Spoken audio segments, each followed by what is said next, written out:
Raka Mahendra, 33 tahun, bekerja di sebuah perusahaan konsultan besar di Jakarta. Selama hampir 10 tahun, hidupnya berjalan dalam pola yang nyaris mekanis. Bangun sebelum matahari terbit, menembus kemacetan, duduk berjam-jam di ruang rapat berpendingin udara, lalu pulang dengan tubuh lelah dan kepala penuh angka. Ia dikenal disiplin, jarang mengeluh, jarang absen. Cuti panjang hampir tak pernah ia ambil. Baginya, pekerjaan adalah fondasi hidup. Selama karirnya stabil, ia merasa semuanya baik-baik saja. Namun 2 bulan terakhir, sesuatu berubah. Tidurnya tidak lagi nyenyak. Ia sering terbangun dini hari tanpa alasan jelas. Dadanya terasa sesak ringan, bukan karena sakit, melainkan seperti beban yang tidak terlihat. Konsentrasinya mulai menurun.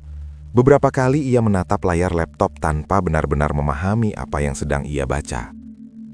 Dokter hanya menyarankan istirahat. "Kamu terlalu tegang, ambil cuti," kata dokter dengan nada ringan. Awalnya Raka menolak, tetapi ketika suatu pagi ia merasa tubuhnya seperti kosong, ia akhirnya menyerah. Ia mengambil cuti 2 minggu. Ia tidak ingin pantai ramai atau hotel mewah.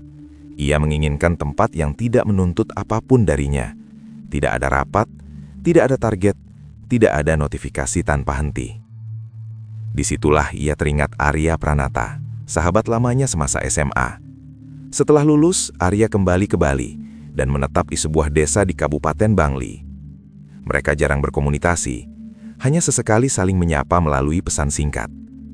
Ketika Raka menghubunginya dan menyampaikan niat untuk berlibur, Arya menjawab cepat. "Datang saja, menginap di rumah keluargaku. Di sini tenang." Tanpa banyak pertimbangan, Raka memesan tiket. Perjalanan dari Bandara Ngurah Rai menuju Bangli terasa semakin sunyi seiring mobil menjauh dari pusat kota. Gedung-gedung berganti sawah. Suara klakson berganti desau angin. Udara menjadi lebih sejuk. Namun ada sesuatu yang terasa tidak biasa. Beberapa rumah yang mereka lewati sudah menutup pintu dan jendela, padahal matahari belum benar-benar tenggelam. Tidak ada anak-anak bermain di jalan. Tidak ada orang duduk santai di teras.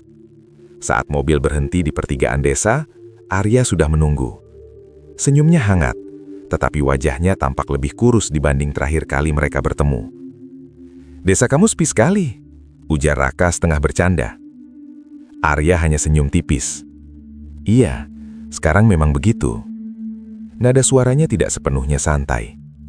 Raka menoleh ke sepanjang jalan desa yang lengang. Tempat itu memang tenang, terlalu tenang.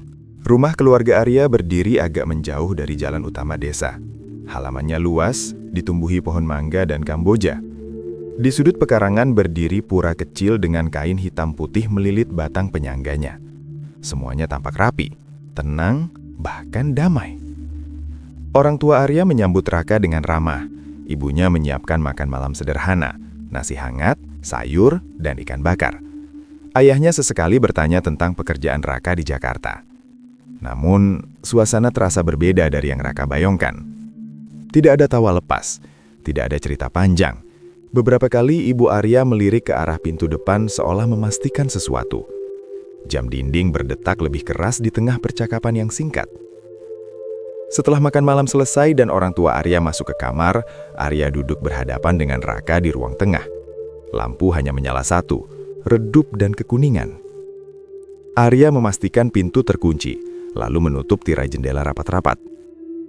"Sudah 2 bulan desa ini diteror leak," katanya pelan. Raka hampir tertawa, mengira itu candaan. Namun Arya tidak tersenyum. Sejak 2 bulan lalu, warga sering mendengar suara aneh di atas atap rumah pada malam hari.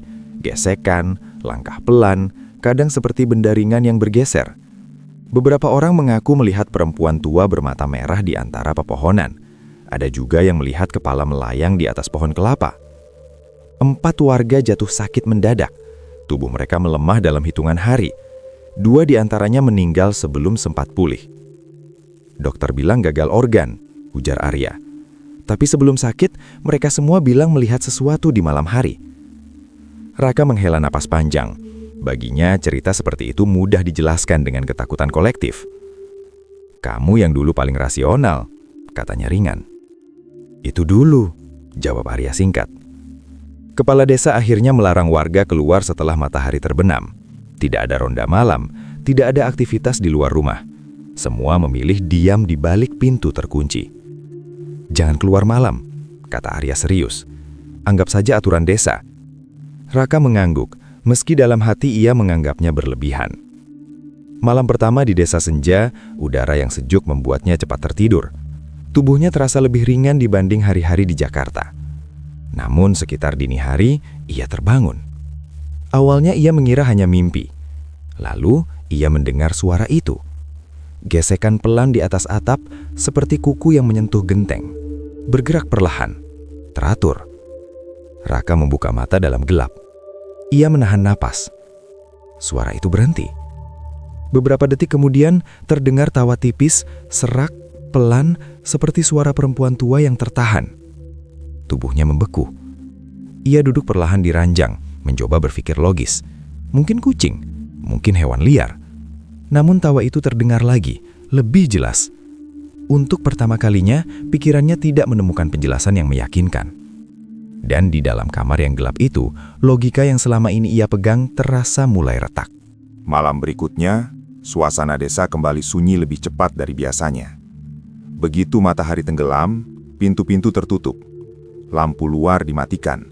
Jalan desa berubah menjadi lorong gelap tanpa suara. Raka duduk di ruang tengah bersama Arya dan orang tuanya. Sekitar pukul 9 malam, suara di atap kembali terdengar, lebih jelas dari malam sebelumnya. Seperti langkah pelan berpindah dari satu sisi ke sisi lain.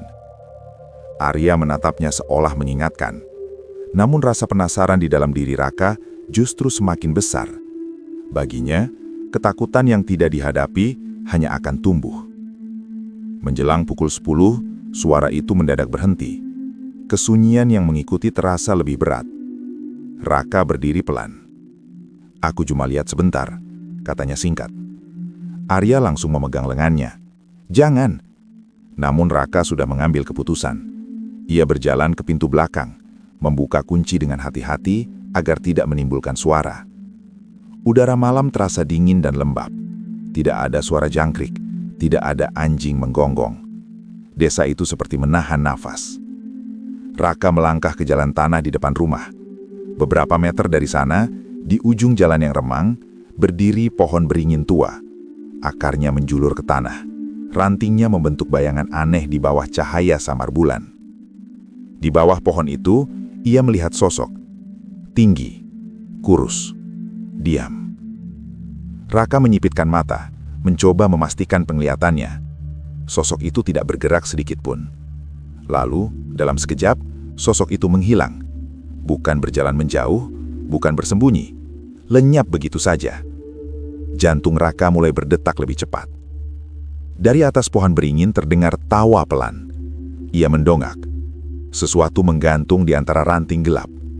Awalnya ia mengira kain tersangkut. Namun benda itu bergerak perlahan, berayun pelan tertiup angin. Bukan kain, itu kepala. Kepala perempuan tua dengan rambut panjang kusut menutupi sebagian wajahnya. Kulitnya pucat keabu-abuan. Dan ketika rambut itu tersibak, sepasang mata merah menyala menatap lurus ke arah Raka. Kepala itu tersenyum. Mulutnya terbuka lebar, memperlihatkan gigi yang tidak rata. Raka mundur satu langkah. Perlahan, kepala itu melayang turun dari dahan, tanpa tubuh, tanpa suara selain nafas berat yang terdengar samar di udara. Jaraknya semakin dekat. Hawa panas tiba-tiba terasa di wajah Raka. Dan dalam sekejap, kepala itu melesak cepat ke arahnya. Refleks mengambil alih. Raka berbalik dan berlari sekuat tenaga menuju rumah Arya. Suara tawa terdengar tepat di belakang telinganya, seolah makhluk itu mengikuti hanya beberapa langkah di belakangnya. Ia hampir tersandung ketika mencapai halaman. Pintu dibantingnya hingga tertutup. Tangannya gemetar saat mengunci. Arya sudah berdiri di ruang tengah dengan wajah pucat. Raka bersandar di pintu, nafasnya terputus-putus. Untuk beberapa detik, ia tidak mampu berbicara. Lalu akhirnya ia berbisik, "Aku lihat." Malam itu, ia tak lagi menyangkal. Ia telah melihatnya. Dan apa yang dilihatnya bukan bayangan. Keesokan paginya, Raka terbangun dengan tubuh terasa berat seperti dipenuhi pasir. Kepalanya berdenyut pelan, tenggorokannya kering, dan seluruh persendiannya nyeri. Ia mengira hanya kurang tidur. Namun ketika bangun dari tempat tidur, pandangannya berkunang-kunang. Kakinya nyaris tak mampu menahan tubuhnya sendiri. Arya yang melihatnya langsung mendekat. "Kamu pucat sekali." Raka hanya menggeleng, lalu berjalan ke kamar mandi. Saat membasuh wajah, matanya menangkap sesuatu di cermin. Di belakang lehernya, tepat di pangkal tengkuk, muncul bercak hitam sebesar koin. Warnanya gelap pekat, tidak seperti memar biasa. Kulit di sekitarnya tampak kemerahan, seolah terbakar dari dalam. Raka menyentuhnya. Panas, dan nyeri tajam menjalar hingga ke pundak. "Arya," panggilnya pelan. Arya masuk, lalu membeku ketika melihat tanda itu. Wajahnya langsung pucat. "Semua yang sakit punya tanda itu," katanya lirih. Raka menatapnya tak percaya. "Maksudmu apa?" Arya menelan ludah. "Tanda itu muncul dulu, baru setelahnya mereka mulai melemah."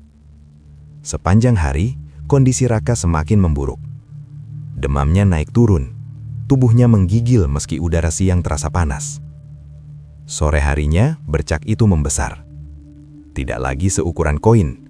Garis-garis hitam tipis menjalar keluar dari pusatnya, seperti retakan pada kaca, merambat perlahan ke bahu dan tulang selangkah. Raka merasakan sesuatu bergerak di bawah kulitnya, seperti ada yang hidup. Menjelang malam, suara di atap kembali terdengar. Kali ini bukan langkah pelan. Suara itu seperti benda berat diseret, lalu diikuti ketukan keras yang berulang. Debu-debu halus jatuh dari langit-langit kamar. Arya berdiri di ambang pintu, ketakutan. Ketukan di atap berhenti, berganti dengan suara lain. Tok, tok, tok. Pelan, berasal dari jendela kamar Raka. Raka menoleh perlahan. Tirai bergerak sedikit, padahal tak ada angin. Tok, tok, tok. Ketukan itu semakin jelas. Napas Raka memburu, pandangannya mulai kabur. Dadanya terasa sesak seperti ditekan sesuatu dari dalam. Tiba-tiba perutnya mual hebat. Ia membungkuk dan dari mulutnya keluar cairan hitam kental. Baunya anyir dan menyengat. Bukan darah, bukan air biasa. Arya mundur dengan wajah pucat pasi. Raka terjatuh berlutut, terengah-engah. Ketukan di jendela berhenti, digantikan oleh tawa pelan yang samar, seperti berasal dari luar atau mungkin dari dalam kepalanya sendiri. Kini bukan lagi soal pembuktian, bukan lagi tentang rasa penasaran. Ia tidak sekedar melihat makhluk itu, ia sedang ditandai. Sore itu, setelah kondisi Raka semakin memburuk, ayah Arya akhirnya mengambil keputusan. Tanpa banyak bicara, ia membawa Raka menyusuri jalan desa menuju rumah seorang pemangku tua yang tinggal di bagian paling sunyi. Namanya Ketut Dharma. Rumahnya sederhana, berdinding bata tua dengan halaman kecil yang dipenuhi dupa dan sesajen. Aroma kemenyan tipis menggantung di udara. Ketut Dharma sudah menunggu di beranda, seolah tahu mereka akan datang. Usianya sulit ditebak. Rambutnya memutih, matanya tajam, namun tenang. Ia mempersilahkan Raka duduk tanpa banyak tanya. "Putar badanmu," katanya pelan. Raka menuruti. Pemangku tua itu memeriksa bercak hitam di lehernya lama sekali. Ujung jarinya menyentuh kulit Raka, lalu berhenti tepat di pusat noda yang kini membesar hampir selebar telapak tangan. Ketut Dharma menarik napas panjang. Dia sudah ditandai. Ucapnya tenang. Untuk diambil. Arya menegang. Ayahnya menunduk. Raka menelan ludah. Diambil? Bagaimana maksudnya? Makhluk itu tidak membunuh dengan cara biasa, jawab Ketut Dharma. Ia memakan energi hidup. Sedikit demi sedikit. Tubuh melemah batin hancur. Sampai akhirnya, kosong. Ia menatap Raka dalam. Biasanya ia memilih orang yang lemah batinnya, atau yang menantang dengan kesombongan. Kata-kata itu terasa seperti tamparan. Raka terdiam. Ia teringat bagaimana ia keluar malam itu dengan sikap meremehkan. Bagaimana ia ingin membuktikan semuanya hanya mitos. Ia datang dengan rasa ingin tahu, tapi juga dengan kesombongan. Ketut Dharma mengambil mangkuk kecil berisi air dan merapalkan doa pelan. Permukaan air bergetar meski tidak ada angin. Masih ada waktu, katanya kemudian. 7 hari sejak tanda pertama muncul. 7 hari untuk apa? Tanya Arya lirih. Untuk memutus ikatan. Ia menatap Raka lagi. Mulai sekarang, jangan pernah melihatnya lagi. Jangan menoleh jika dipanggil. Jangan menatap jika ia menampakkan diri. Raka mengangguk lemah. Jika kau melihatnya kedua kali dengan sadar. Lanjut Ketut Dharma. Suaranya tetap tenang namun berat. Ikatan itu akan menguat, dan setelah itu, akan jauh lebih sulit untuk melepaskanmu. Angin sore berembus pelan melewati halaman.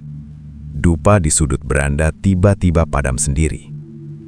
Dan untuk pertama kalinya, Raka menyadari. Ia bukan lagi sedang menghadapi ketakutan. Ia sedang berpacu dengan waktu.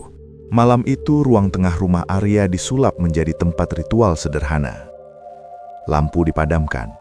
Hanya cahaya lilin dan dupa yang menyala, menciptakan bayangan panjang di dinding. Udara terasa lebih berat dari biasanya. Raka duduk bersila di tengah ruangan.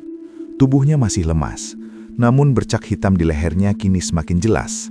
Garis-garisnya merambat seperti akar tipis yang hidup. Ketut Dharma duduk di hadapannya. Air suci dalam mangkuk tanah liat dipercikan ke kepala dan bahu Raka. Doa-doa dilantunkan pelan, berirama stabil, seperti menahan sesuatu agar tidak mendekat. Saat daun yang telah dibasahi air suci menyentuh tengkuknya, Raka tersentak. Ada sensasi bergerak di bawah kulitnya, bukan sekedar nyeri. Sesuatu seperti berusaha menjauh dari sentuhan itu, atau justru melawan. Nafas Raka memburu. Tiba-tiba terdengar tawa. Bukan dari atap seperti malam-malam sebelumnya, bukan dari luar. Tawa itu datang dari dalam rumah. Pelan, serak, dekat. Dari sudut ruangan yang gelap. Lilin-lilin bergetar. Api menyempit seolah hampir padam. Arya menahan nafas di ambang pintu. Tekanan berat mendadak menghantam dada Raka, seolah ada sesuatu duduk di atas tubuhnya. Ia kesulitan bernafas, punggungnya menegang, kepalanya terasa ingin mendongak. "Jangan buka mata," perintah Ketut Dharma tegas. Raka baru sadar matanya hampir terbuka. Bisikan hangat tiba-tiba terasa di telinganya, dekat sekali. "Kamu yang menantang." Suaranya bukan teriakan, bukan ancaman, melainkan tuduhan. Raka hampir menyerah. Tubuhnya gemetar, tangannya mencengkeram lantai. Namun doa Ketut Dharma semakin keras. Percikan air suci kembali menyentuh tengkuknya. Rasa panas itu tiba-tiba memuncak. Lalu seperti sesuatu yang tercabut paksa, sensasi itu hilang. Tekanan di dadanya menghilang seketika. Tawa berhenti. Raka terjatuh ke depan, terengah-engah. Ketika ia menyentuh lehernya, bercak hitam itu tampak memudar. Garis-garisnya menipis, warnanya tak lagi sepekat sebelumnya. Arya hampir tersenyum lega, namun Ketut Dharma tetap diam. Wajahnya tidak menunjukkan kemenangan. "Belum selesai," katanya pelan namun tegas. Ia menatap Raka dalam-dalam. "Ini baru awalnya. Besok malam adalah penentuan." Lilin terakhir berkedip panjang, lalu padam. Malam terakhir akhirnya datang. Udara terasa lebih dingin dari biasanya, meski tak ada angin. Rumah Arya kembali gelap. Semua lampu dimatikan sesuai pesan Ketut Dharma. Raka dikurung di kamar tamu. Pintu dikunci dari luar, bukan untuk menahannya, tetapi untuk memastikan ia tidak keluar jika kehilangan kendali. Ia duduk di lantai, bersandar pada ranjang, tangan menggenggam ujung bajunya sendiri. Bercak di lehernya memang memudar, tetapi belum hilang sepenuhnya. Tiba-tiba, suara seretan terdengar dari halaman. Pelan, seperti sesuatu diseret mengelilingi rumah. Napas Raka mulai tak teratur. Lalu terdengar ketukan lembut di kaca jendela. Tok, tok, tok. Perlahan, sabar, seolah tahu ia ada di dalam. Raka memejamkan mata. Ia tahu aturan terakhir. Jangan melihat. Suara itu berhenti. Digantikan oleh bisikan yang sangat dekat, seakan tepat di samping telinganya. Lihat saya. Rasa panas di lehernya kembali muncul, lebih tajam dari sebelumnya, seperti bara yang baru disiram minyak. Makhluk itu memancing, menggoda, menunggu kesalahan kecil. Raka menelan ludah, tangannya gemetar. Ia hampir membuka mata untuk memastikan semuanya nyata. Ketukan berubah menjadi gesekan. Krek, krek. Suara kuku panjang menggores kaca jendela, perlahan, menyiksa. Lihat saya. Bisikan itu kini terdengar lebih keras, lebih mendesak. Bayangan di balik kelopak matanya seperti bergerak sendiri, mencoba memangsanya membayangkan wajah itu. Mata merah, senyum lebar. Raka hampir menoleh. Hampir saja. Namun ia menggigit bibirnya hingga terasa perih. Ia memejamkan mata lebih kuat dan mulai membaca doa dalam hati. Kata demi kata, pelan, stabil. Suara gesekan makin kasar. Lalu tiba-tiba, hening. Tak ada ketukan, tak ada seretan, tak ada bisikan. Kesunyian menyelimuti kamar. Raka tetap diam, tidak membuka mata. Waktu terasa berjalan sangat lambat. Hingga akhirnya, dari kejauhan terdengar suara ayam berkokok. Subuh datang. Perlahan, Raka membuka mata. Cahaya tipis fajar menyelinap masuk melalui celah tirai. Ia menyentuh tengkuknya. Bercak hitam itu hampir lenyap, hanya sisa bayangan samar yang tertinggal. Ikatan itu mulai terputus, dan untuk pertama kalinya sejak malam di bawah pohon beringin, Raka bisa bernapas tanpa rasa takut di dadanya. Beberapa hari setelah malam penentuan, Ketut Dharma mengumpulkan keluarga Arya dan beberapa tetua desa di beranda rumahnya. Wajahnya tampak lebih tenang, namun sorot matanya tetap serius. Apa yang terjadi bukan tanpa sebab, katanya pelan.